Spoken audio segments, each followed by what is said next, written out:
আলোচনার কেন্দ্রবিন্দুতে এখন জামাত আমিরের সাথে ভারতীয় কূটনীতিকের বৈঠক। ভারতের পক্ষ থেকে বৈঠকটি গোপন রাখতে বলা হয়েছিল, কিন্তু রয়টার্সকে দেয়া এক সাক্ষাৎকারে জামাত আমির প্রকাশ করে দেন বৈঠকের কথা।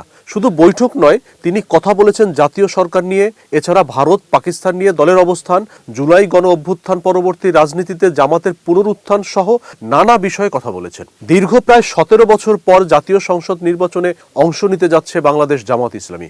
নির্বাচনের পর একটি ঐক্য সরকারে যোগ দিতে আগ্রহী জামাত। রয়টার্সকে এমনটাই জানিয়েছেন জামাতের আমির ডাক্তার শফিকুর রহমান। রয়টার্সের উদ্ধৃত জনমত জরিপ অনুযায়ী আসন্ন নির্বাচনে জামায়াতে ইসলামী প্রধান বিরোধী দল বিএনপির পর দ্বিতীয় বৃহত্তম শক্তি হিসাবে উঠে আসতে পারে। প্রায় 2 দশক পর মূলধারার রাজনীতিতে প্রত্যাবর্তন করা দলটি 2001 থেকে 2006 সাল পর্যন্ত বিএনপির নেতৃত্বাধীন 4 দলীয় জোট সরকারের শরিক ছিল। ডাক্তার শফিকুর রহমান বলেন, আমরা অন্তত 5 বছরের জন্য একটি স্থিতিশীল বাংলাদেশ দেখতে চাই। যদি রাজনৈতিক দলগুলো ঐক্যবদ্ধ হতে পারে, তাহলে আমরা একসাথে সরকার পরিচালনা করতে প্রস্তুত। সম্প্রতি একটি জেনজি বা তরুণ নেতৃত্ব ভিত্তিক রাজনৈতিক দলের সাথে সমঝোতায় পৌঁছে জামাত রাজনৈতিক অঙ্গনে নতুন করে আলোচনার কেন্দ্রে আসে। ইসলামী শরিয়া ভিত্তিক রাষ্ট্র ব্যবস্থার পক্ষে অবস্থান নেয়া জামায়াতে ইসলামী সাম্প্রতিক সময়ে নিজেদের রাজনৈতিক ভাষ্যকে আরও বিস্তৃত ও অন্তর্ভুক্তিমূলক করার চেষ্টা করছে। দলটির আমির বলেন, দুর্নীতি বিরোধী লড়াইকে যে কোনো ঐক্য সরকারের অভিন্ন এজেন্ডা হতে হবে। প্রধানমন্ত্রী কে হবেন এই প্রশ্নে তিনি বলেন, যে দল সবচেয়ে বেশি আসন পাবে প্রধানমন্ত্রী সেই দল থেকেই হবেন। যদি জামাত সর্বাধিক আসন পায়, তাহলে দলীয়ভাবে সিদ্ধান্ত নেওয়া হবে আমি প্রার্থী হব কি না। জামাতের এই রাজনৈতিক পুনরুত্থান ঘটেছে 2024 সালের আগস্টে ছাত্র জনতার গণ অভ্যুত্থানে দীর্ঘদিনের প্রধানমন্ত্রী শেখ হাসিনার পতনের পর। ওই অভ্যুত্থানের পর আওয়ামী লীগকে নির্বাচনে অংশ নেওয়া থেকে বিরত রাখা হয়।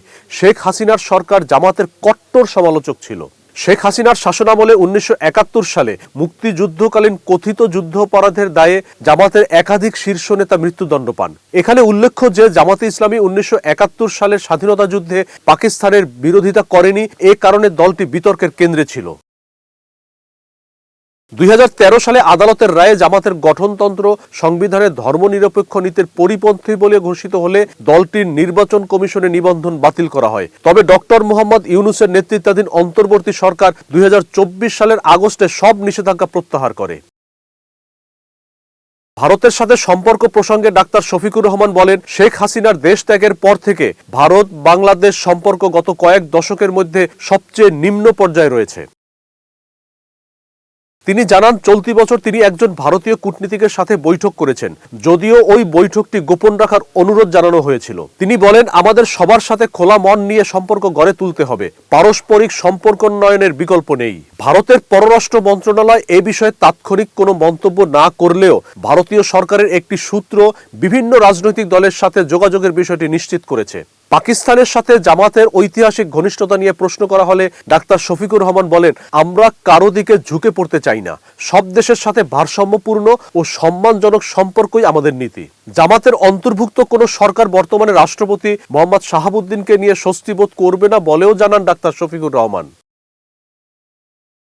2023 সালে আওয়ামী লীগের সমর্থনে বিনা প্রতিদ্বন্দ্বিতায় রাষ্ট্রপতি নির্বাচিত হন শাহাবুদ্দিন। তবে চলতি মাসের শুরুতে রয়টার্সকে দেয়া এক সাক্ষাৎকারে রাষ্ট্রপতি শাহাবুদ্দিন নিজেই মধ্যবর্তী সময়ে পদত্যাগের আগ্রহের কথা জানিয়েছিলেন। বুধবার রয়টার্সের সাথে ফোনালাপে তিনি এই বিষয়ে নতুন করে মন্তব্য করতে অস্বীকৃতি জানান।